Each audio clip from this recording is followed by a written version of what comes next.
Bonjour à tous. Alors, dans ce tutoriel, on va combiner directement dans la même vidéo la version Blueprint et C++, car ça va être assez court.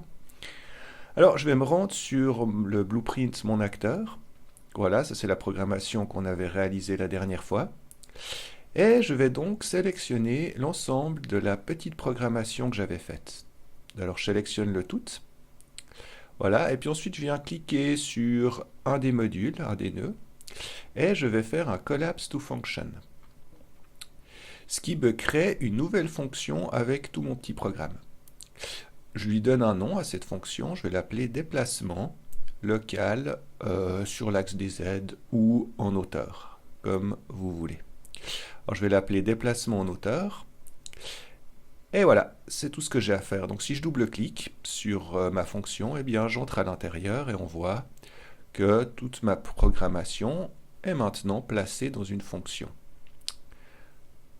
Voilà. Alors, je peux vite, donc je peux fermer, faire rapidement une petite compilation, juste réagencer un petit peu mes nœuds.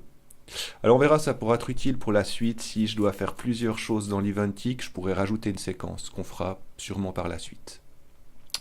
Voilà, donc j'appuie sur Play et je regarde si ça marche toujours, c'est toujours fonctionnel. Voilà, on va pouvoir maintenant réaliser ça sur notre cube C++, voir comment ça se passe en C++. J'ouvre Visual Studio.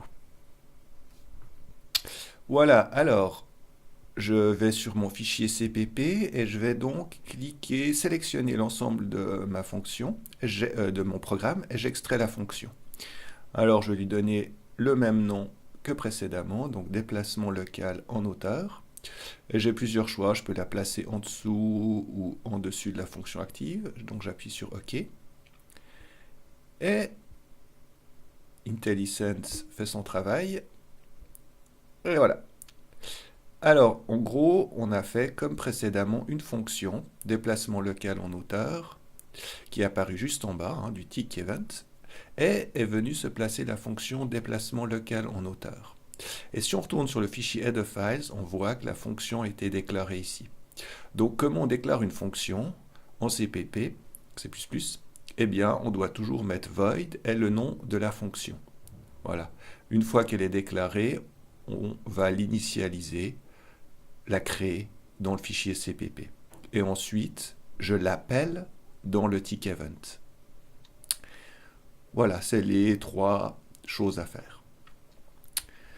Alors, on va pouvoir maintenant aller sauver, retourner sur l'Unreal et compiler. Voilà, une fois que la compilation est terminée, eh bien, je peux faire un petit test pour voir si tout est fonctionnel.